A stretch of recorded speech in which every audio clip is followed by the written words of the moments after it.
어제까지 해서 우리 스피커 교체 공사를 마쳤습니다. 이렇게 보이시나요? 네, 좀 멋있죠. 네. 그래서 그런지 오늘 이렇게 찬양대 찬양이 더 은혜롭게 들리는 것 같습니다. 네, 오늘 기도하는 목소리도 더 이렇게 맑은 것 같고 이제 설교만 잘 들으시면 될 것 같습니다. 오늘 이제 믿음의 조연들 계속되고 있는데 오늘은 이제 아비가일에 대해서 좀 이야기를 나누려고 합니다. 여러분 아비가일을 좀 알고 계십니까? 아비가일이 누구죠?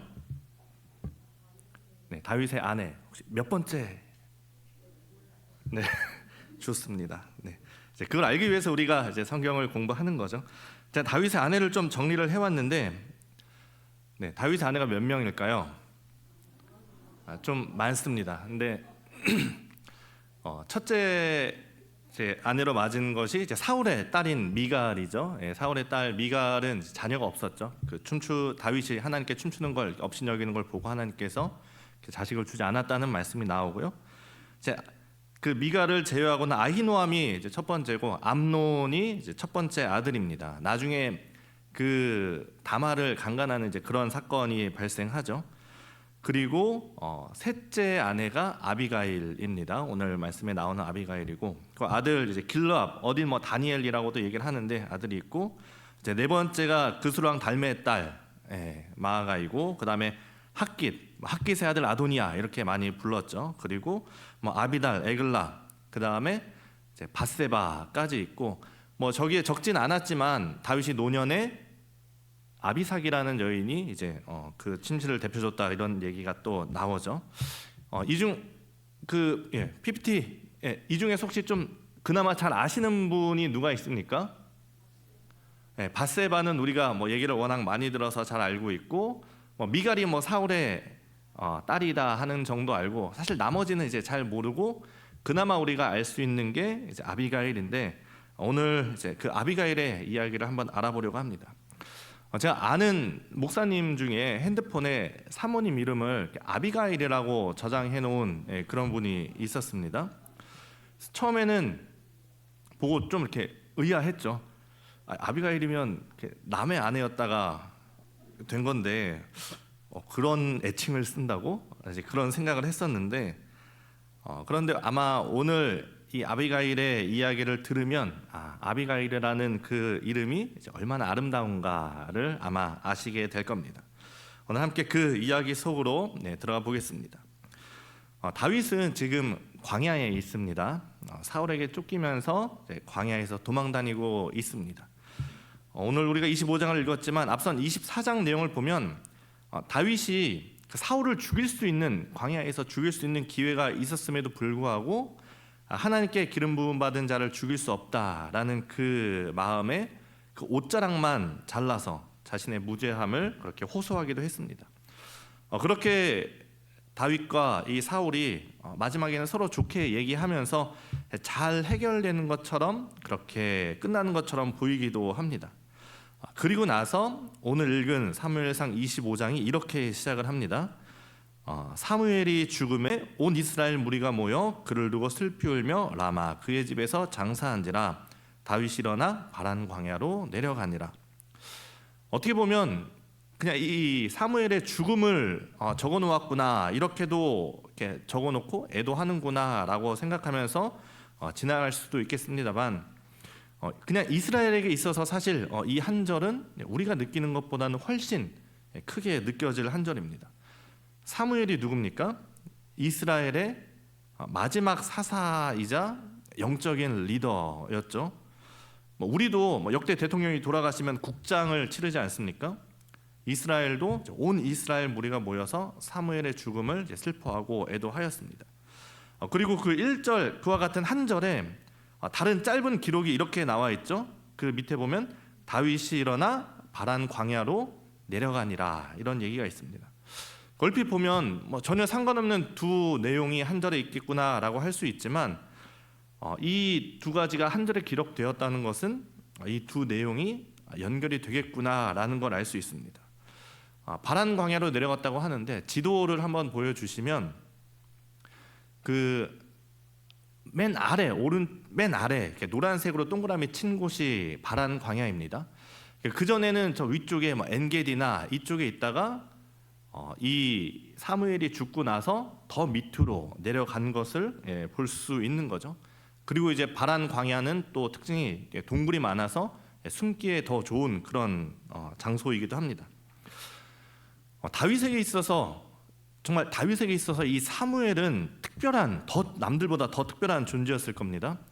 자기에게 기름을 부어준 사람이 그 사무엘이기 때문이죠. 즉 영적인 멘토입니다. 다윗이 알고 있는 사람 중에 의지할 수 있는 유일한 한 사람이 있다면 아마 이 사무엘일 겁니다. 행여나 사울이 일찍 죽기라도 한다면 다윗이 사무엘을 찾아가면 사무엘이 다윗에게 기름을 부어서 온 이스라엘 백성에게 왕으로 추대해 줄 수 있을 것이고, 그러면 모든 이스라엘 백성이 수긍하면서 다윗을 왕으로 맞을 수도 있을 겁니다. 그런데 그 사무엘이 죽은 겁니다. 다윗이 사무엘에게 이제 기름 부음 받았다는 것을 증명해 줄 사람이 없는 거죠. 이제 다윗은 그냥 반역자가 될 뿐입니다. 게다가 사울을 견제해 줄 그런 유일한 영적 지도자인 이 사무엘이 죽었으니까 사울은 더 기세등등해서 다윗을 죽이려고 할 겁니다.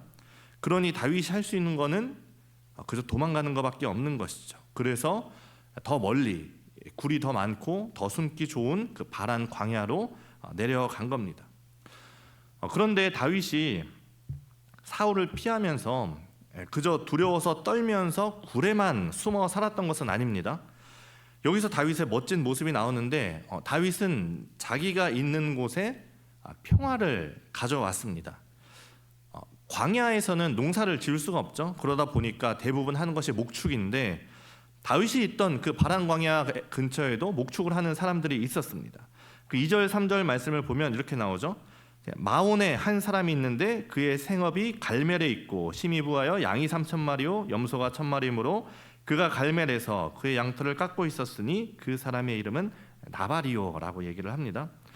아까 지도를 다시 살짝 보면 이제 바란 광야가 맨 밑에 있고 그 바란 광야 살짝 위에 가까이에 마온이라는 곳과 갈멜이라는 곳이 같이 있는 거죠. 저 마온이라는 곳에 이 나발이 살고 있었고 그의 생업이 이제 갈멜에서 목축업을 하고 있었던 겁니다.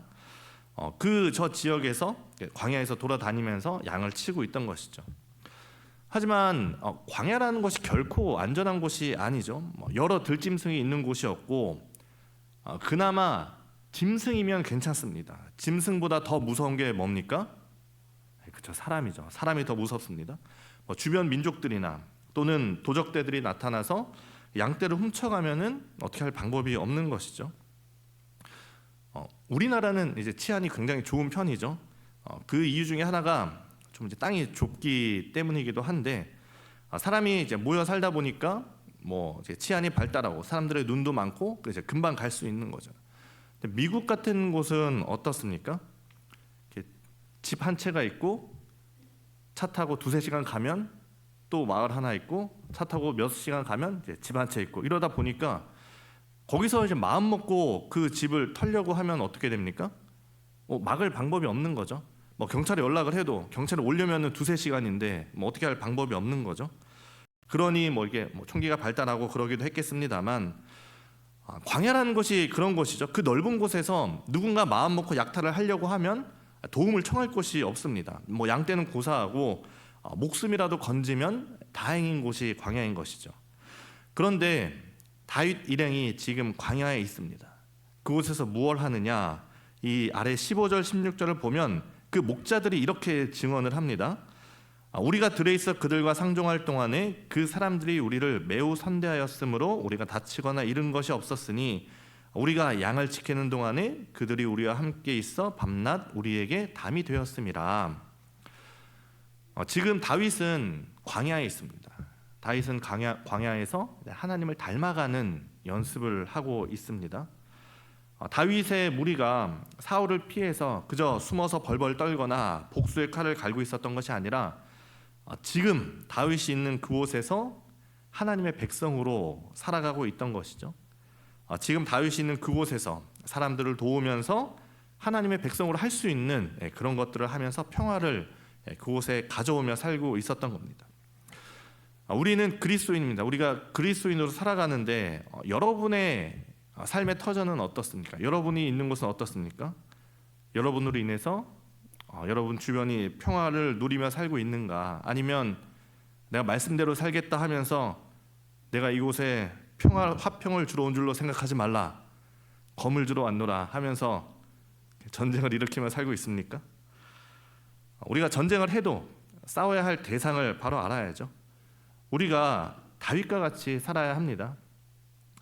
그냥 내가 아니라 하나님의 백성인 나로, 그래서 나로 인해서 나의 섬김과 어떤 도움을 통해서 내가 있는 것, 우리 집이, 또 우리 교회가, 내 일터가, 또 우리 찬양대가 평화를 누릴 수 있어야 합니다. 다윗도 그렇게 살고 있는데 마침 그곳에 잔치가 있었습니다. 4절 말씀을 보면 다윗이 나발이 자기 양털 깎는다 함을 광야에서 들은지라. 양털을 깎는다는 건 농사로 치면 수확을 하는 그런 시기인 것이죠. 그러니까 풍성함이 있는 때입니다. 함께 즐거워하고 이제 수확을 하면 잔치를 하는 것처럼 양털을 깎는 것도 하나의 큰 잔치입니다.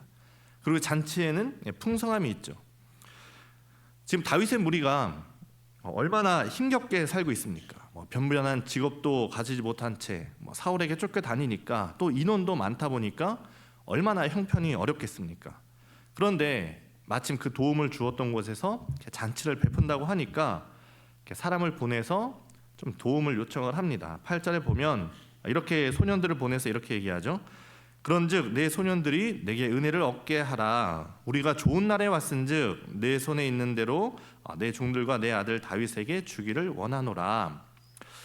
우리가 댁들 잘 지켜 주었는데 오늘 이렇게 잔치고 좋은 날이니까 좀 손에 닿는 대로 좀 이렇게 도와주시면 좋겠습니다. 함께 누리면 좋겠습니다라고 얘기를 하면서 사람들을 보낸 거죠. 그런데 나발이 어떡합니까? 다윗의 제안을 거절합니다. 그냥 거절하는 것이 아니라 다윗을 모독하면서 거절합니다. 10절 11절을 보면 나발이 다윗의 사환들에게 대답하여 이르되 다윗은 누구며 이새의 아들은 누구냐? 요즘에 각기 주인에게서 억지로 떠나는 종이 많도다. 내가 어찌 내 떡과 물과 내 양털 깎는 자를 위하여 잡은 고기를 가져다가 어디서 왔는지도 알지 못하는 자들에게 주겠느냐? 이렇게 모욕을 하는 거죠. 지금도 있는지는 모르겠습니다만 예전에는 이렇게 가게, 노점상이 많은 곳에 돌아다니는 사람들이 있었죠. 목에 금목걸이를 차고 꽃남방을 입고 작은 가방을 하고 이상한 걸음걸이를 하면서 다니는 사람들이 있었습니다. 하면서 그 노점상에 가서 뭘 요구합니까?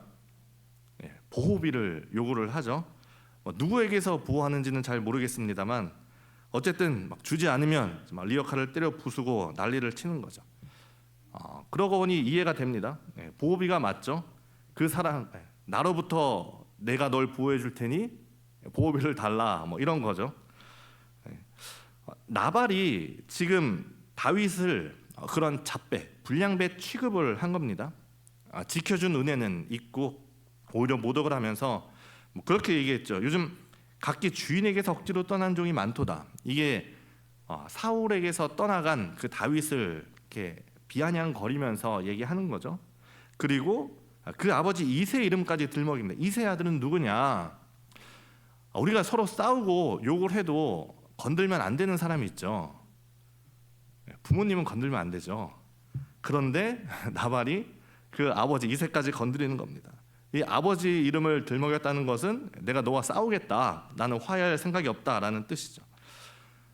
부하로부터 그 소식을 전해 들은 다윗의 표정이 변합니다. 13절을 보니까 다윗이 자기 사람들에게 이르되 너희는 각기 칼을 차라 하니 각기 칼을 차매 다윗도 자기 칼을 차고 400명 가량은 데리고 올라가고 200명은 소유물 곁에 있게 하니라. 다윗이 화가 많이 났습니다. 그래서 부하들에게 칼을 차라고 명령하고 자기도 칼을 차고 말에 올랐습니다. 그렇게 400명이 나발을 치러 떠나갑니다. 이 한 사람의 망언으로 인해서 어제까지의 든든한 아군이 한순간에 이제 가장 두려운 적이 되어버린 거죠. 다윗이 400명 가량과 함께 가면서 막 탄식을 합니다. 내가 광야에서 이스라엘 재산을 지켜준 게 다 부질없구나. 그가 악을 선으로 갚는구나. 내가 내일 아침까지 남자 한 사람이라도 남겨준다면 하나님께 벌을 받겠다 하면서 다짐을 하고 나발을 치러 올라갑니다. 그런데 나발의 집에 도착하기 전에 한 무리가 저 앞에 나와 있는 것을 다윗이 봅니다. 싸우기 위한 무리인가라고 봤더니 그건 아닌 것 같습니다. 무기가 아니라 수많은 음식을 들고 무리가 서 있는 거죠.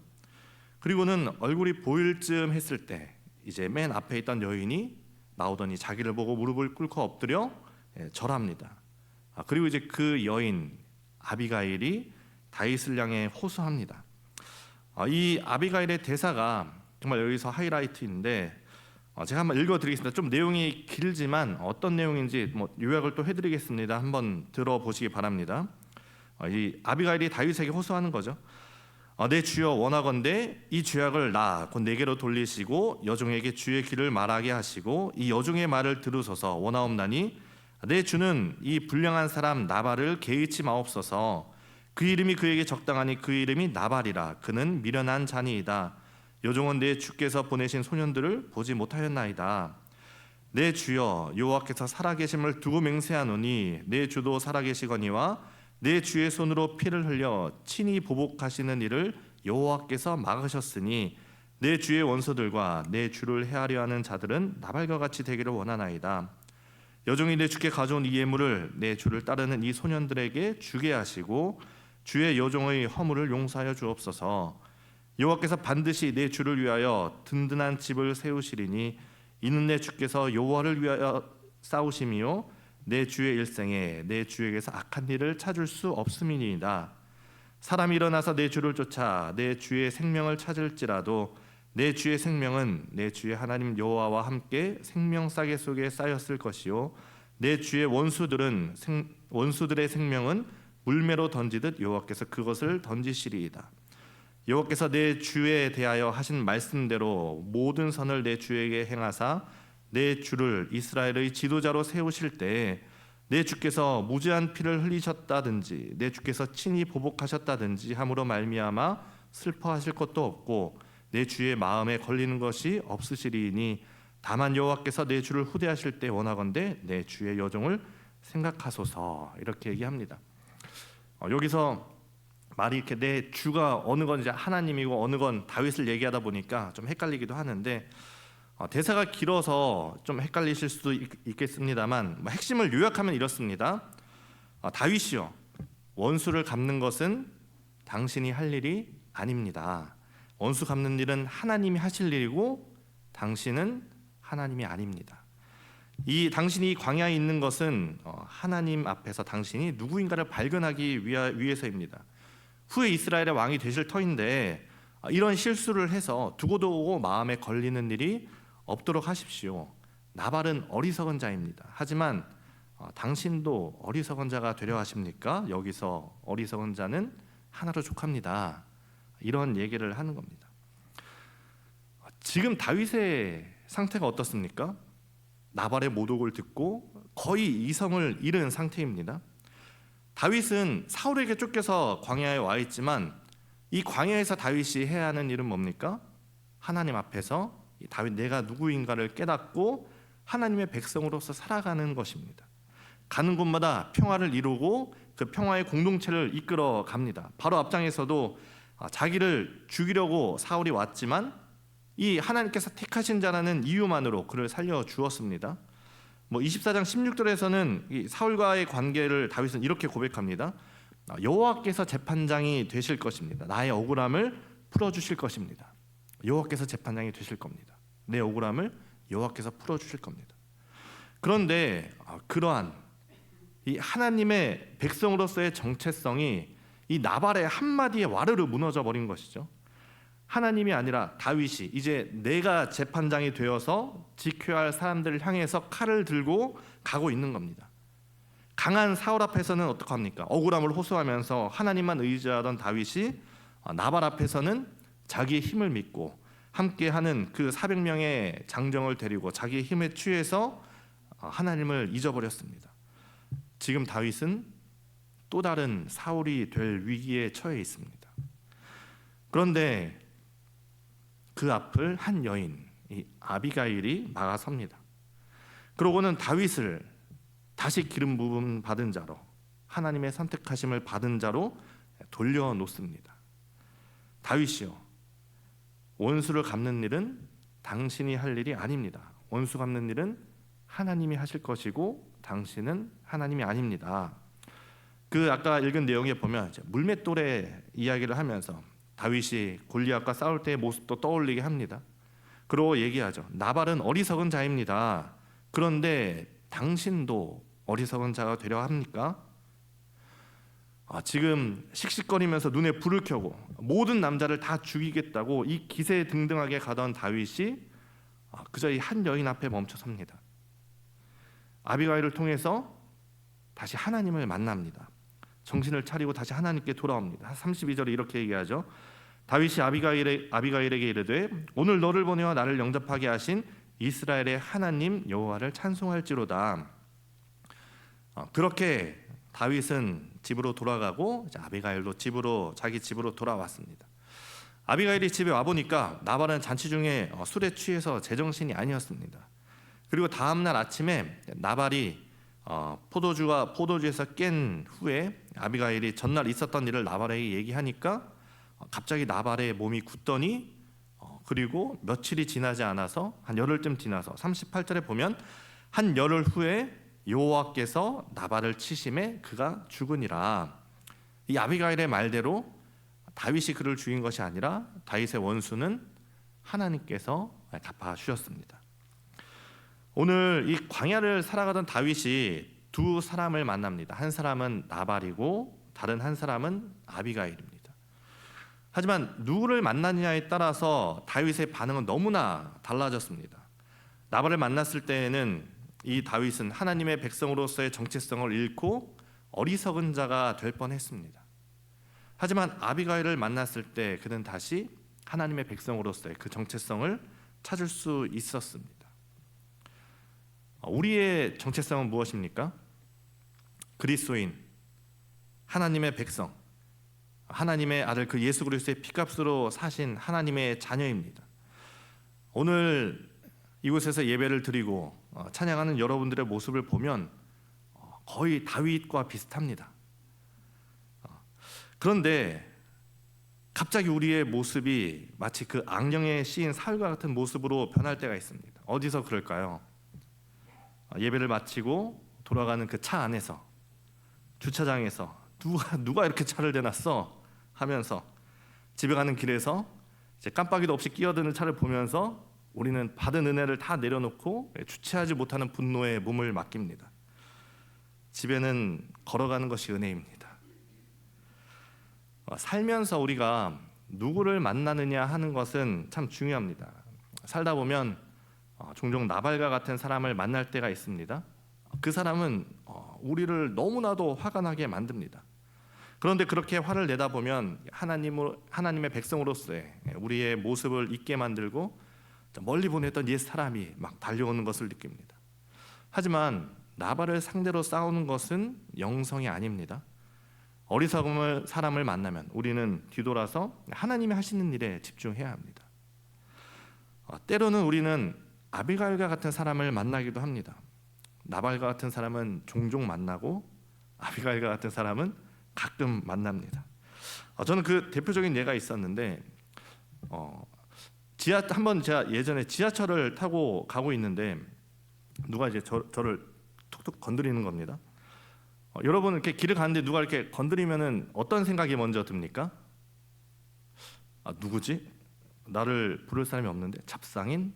아니면 뭐 전도하는 사람인가? 누구야? 하면서 이렇게 뒤를 돌아봤는데 그 아는 사람이 아니라 이렇게 아기가 엄마에 안겨 있는데 이제 그 아기 손이 저한테 닿은 겁니다. 아기가 저를 이렇게 툭툭 친 거죠. 만약에 여러분 같으면 여러분의 표정이 어떻게 변하겠습니까? 제가 그 딱 뒤돌아서 아이를 보는 순간 지금 나의 험악한 표정과 이 의심과 정체성은 이 아이의 이 상대에게는 어울리지 않는구나 라는 생각을 깨달은 거죠. 아마 여러분 100이면 100 다 그 상대를 바라보면서 미소를 지어줍니다. 그 상대를 또 우리를 미소 짓게 만들어 주는 거죠. 우리는 이 험한 세상을 살아갈 때 기도해야 합니다. 나발과 같은 사람이 아니라 아비가일과 같은 사람을 만나게 하옵소서. 정말 이 광야 같은 세상에서 살아갈 때 하나님의 백성으로서 끝까지 잘 완주할 수 있도록 우리가 아비가일과 같은 좋은 사람을 만나게 하여 주옵소서. 우리가 정말 그렇게 기도하시기를 바랍니다. 또 한 가지 더 중요한 거는 바로 우리의 모습이죠. 여러분은 나발입니까? 아니면 아비가일입니까? 누군가 여러분을 상대할 때 나는 그 사람의 추악함을 드러내게 하는가, 아니면 아름다움을 드러내게 하는가, 우리가 생각을 해봐야 될 겁니다. 혹시 나발 보존 법칙이라는 얘기 들어보셨습니까? 원래는 진상 보존 법칙인데 사람들이 모이면 그 중에 진상이 나발과 같은 사람이 꼭 하나 있다라는 거죠. 그런데 우리가 주의해야 될 게 있습니다. 여러분이 그 모임에서 아무리 둘러봐도 진상이 없으면 어떻게 되는 겁니까? 그 중에 한 명은 꼭 있습니다. 근데 아무리 둘러봐도 없어요. 그럼 누가 진상이죠? 내가 진상일 수 있는 거죠.